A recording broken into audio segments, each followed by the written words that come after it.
नमस्कार, मैं अमरेश कुमार मिश्रा आप लोग के समक्ष उपस्थित हुआ हूँ और आज मैं नैतिकता पर कुछ चर्चाएं करना चाहता हूँ और उम्मीद करता हूँ कि आपको यह वीडियो पसंद आएगा और आप निश्चित तौर पर अपना कमेंट, जो वैल्यूएबल कमेंट है, उसको देंगे। साथियों, मानव सभ्यता के इतिहास में यह हाड़ मांस का बना हुआ व्यक्ति महत्वपूर्ण नहीं है, जिसको सभ्यता का रूप दिया गया, जिसको सभ्यता बताया गया। हाड़ मांस का बना हुआ व्यक्ति महत्वपूर्ण ना होकर के उसके मस्तिष्क में उपस्थित वो गुण ज़्यादा महत्वपूर्ण हैं जो ये हाड़ मांस का बना हुआ एक एंटिटी, एक जीव को मानव बनाता है। अब बातें ये की जाएंगी कि ऐसा कौन सा गुण है जिसके कारण व्यक्ति एक जीव के रूप में न रहकर एक मानव, एक सभ्यता, एक सिविल सोसाइटी बाद में क्रिएट करता है। ऐसे कौन से गुण हैं, क्या वो चीज़ें हैं?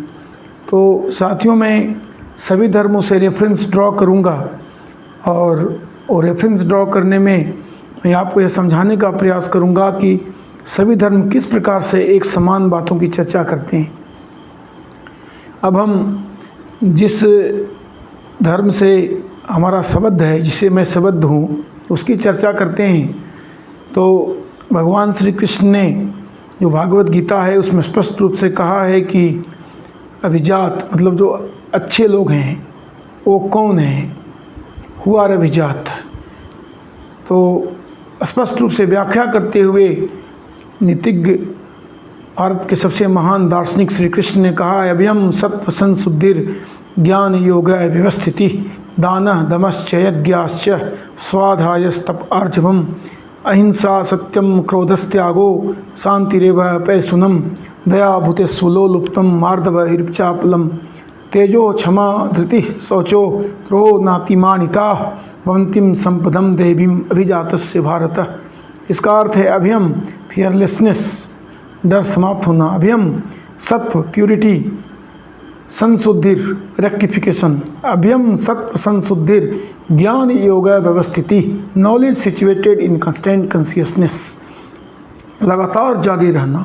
लगातार जागे रहने का मतलब है कि किसी भी ज्ञान को तर्क शास्त्र से, अपने बुद्धि से परखना कि वह सही है या गलत है। तो नॉलेज इन कंस्टेंट कॉन्शियसनेस, ज्ञान योग व्यवस्थिति, दान दमश्च यज्ञाश्च, आपके अंदर के उन चीज़ों की व्याख्या करते हैं। दान, ए दान केवल धन, मटेरियल दान नहीं हो सकता।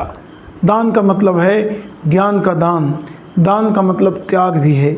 दमः का मतलब है परसेवरेंस, जब आप किसी चीज़ में धैर्य रखते हैं। दाना दमश्च यज्ञास का मतलब है karma, doing karma every time you have to do the karma. दाना दमश्च यज्ञाश्च स्वाध्याय, स्वाध्याय का मतलब है निरंतर अभ्यास करना, निरंतर चीज़ों पर लगे रहना, कार्य को करते रहना। स्वाध्याय तप आर्जवम, तप का मतलब है ऑस्टेरिटी। ऑस्टेरिटी का मतलब है कि इंद्रियों पर कंट्रोल करना, नियंत्रण करना, इंद्रियों को अच्छे लगने वाले चीज़ों को कभी कभी इंद्रियों को नहीं देना, उनको रोक के रखना, अपने अंदर इतनी शक्ति को रखना कि इंद्रियां आपके वश में हो।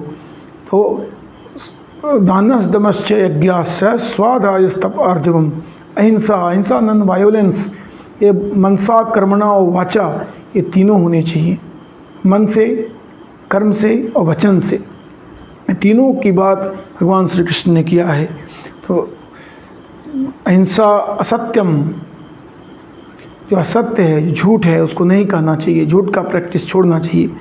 क्रोधस्त्यागो, क्रोध का परित्याग होना चाहिए। शांतिरेव पैसुनम, और शांति की पूजा करना और हिंसा में विश्वास नहीं करना। सभी के प्रति मृदुता, दयालुता, पैसुनम, दया भूते सुलोलुप्तम मार्दव, मृदुता, हृपचापलम, और अतिथि सत्कार और विनीत होना। मार्दव हृपचाप, तेजो क्षमा अधृति सो, जो तेज होना, तेज का मतलब है कि आपके अंदर उतनी शक्ति होना कि आप दुर्जनों का संहार भी कर सकें। दुर्जनों का संहार का मतलब किसी की हत्या नहीं है।